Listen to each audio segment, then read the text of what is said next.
Alright, since you folks were interested in more of this, here is part 2 of my manufacturer talk. This time it's about Hanwei. That's a company founded in China in the early 90s by the sword collector Paul Chen.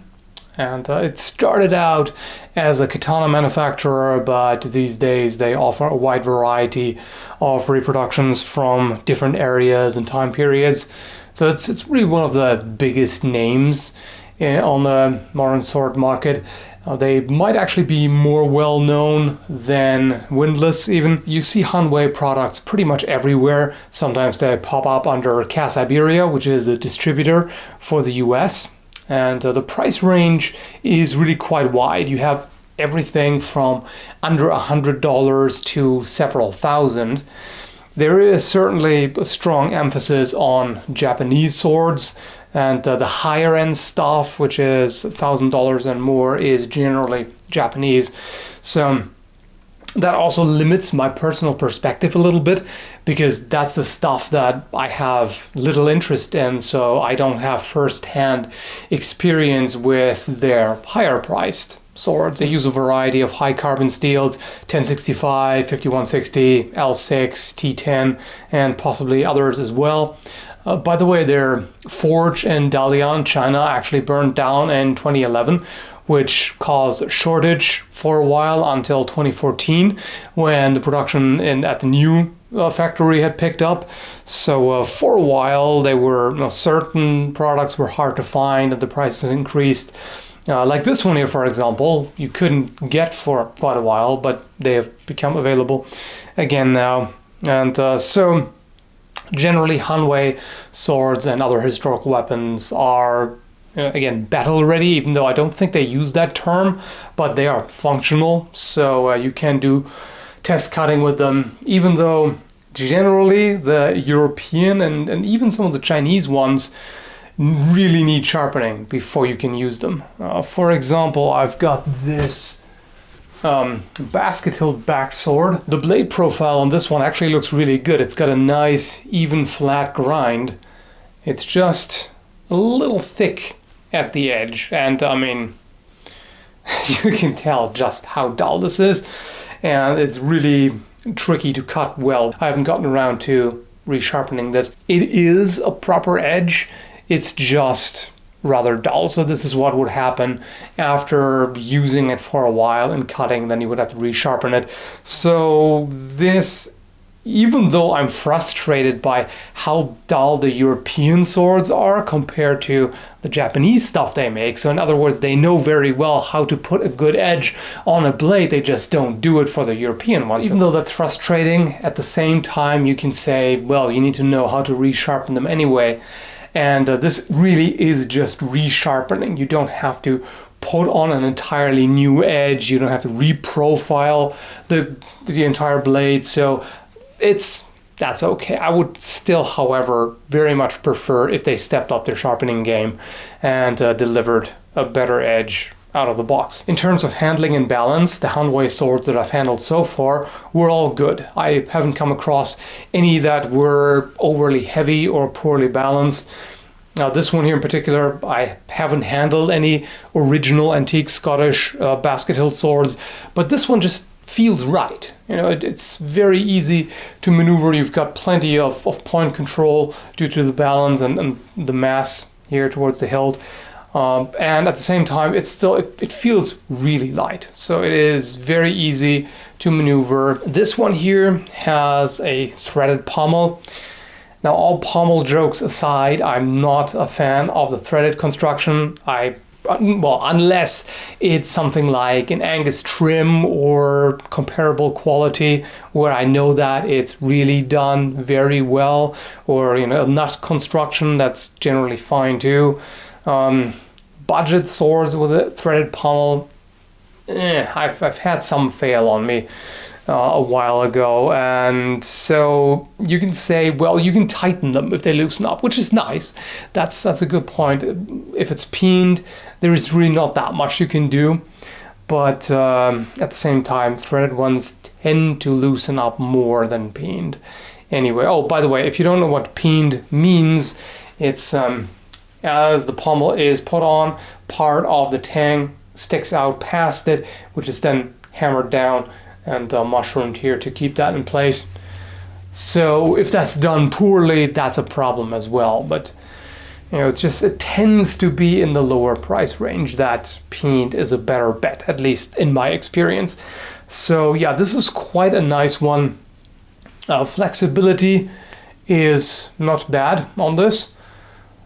This is something that can be an issue with some of them. This rapier, for instance, is obscenely flexible, especially for a sharp rapier. Well, sharp-ish, not blunt, let's put it like that. It's not supposed to be a practice rapier.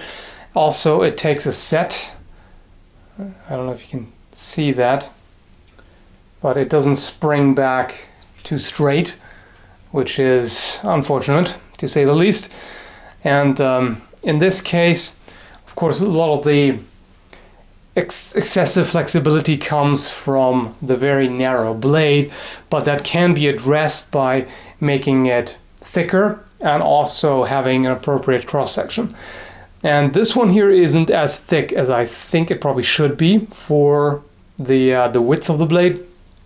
It's also very light. You could easily make this thicker and still have it light enough and properly balanced. Also, the cross-section could be enhanced. This looks almost like a fat lenticular cross-section. I mean, it is somewhat diamond shaped, but a more pronounced diamond cross-section with a stronger central ridge should definitely address that. And this one here is also threaded. I don't know, there is something about this one in particular that makes it feel flimsy, even though it doesn't appear to be, which is something, I mean, that may very well just be me, but this is a subjective experience that I've had with a lot of Hanwei swords where they feel kind of flimsy. I mean, it may very well be the flexibility. This one here, for example, the Pudao has that where the thing just wobbles like crazy.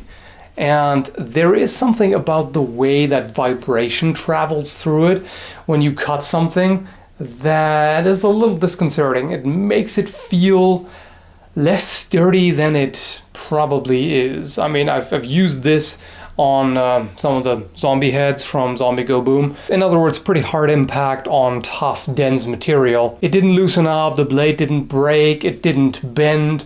In fact, this one here has a pretty good spring temper. It always flexes back too straight, so that's nice.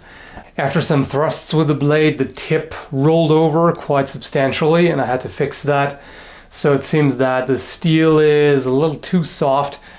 Now, keep in mind that many historical blades were also comparatively soft, at least compared to modern crucible steels that can be tempered to a higher hardness without risk of them breaking because of their purity.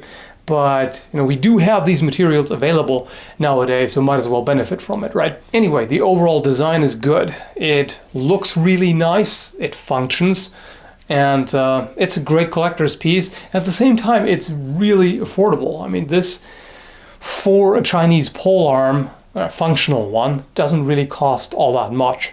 And that's one of the main appeals of Hanwei products. They are really quite affordable, and you get a lot of quality for the price, at least based on what I've tried so far. I haven't really had anything that failed catastrophically or that I had major problems with. The construction could perhaps be improved, although again, that might just be me. I get a certain vibe from these that makes me not want to push them too much. I think it is mainly due to the way the vibrations feel in the handle when cutting something against harder targets. I wouldn't want to take it too far because I'm worried that it might snap off or fall apart, even though, again, I haven't had anything like that happen so far. So this may be entirely subjective, but it still gives you an indication that the harmonic balance could be improved. If you have that much vibration going all throughout and you feel it in the handle so much, like for one, it can strain the wood over time, and also it doesn't feel as good for the user, so that could be something to tweak. But that's of course also one of the more advanced things in sword design.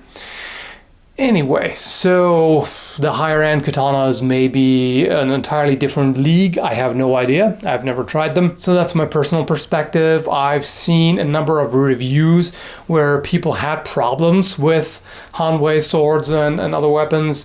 So I would say, be cautious, look for reviews before you get one of them, and also keep in mind that they produce a very high volume.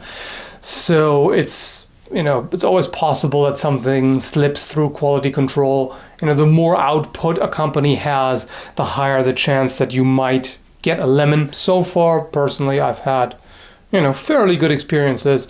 It's if I don't seem terribly enthusiastic, it's because of my, elevated expectations due to some of the higher end swords that I have.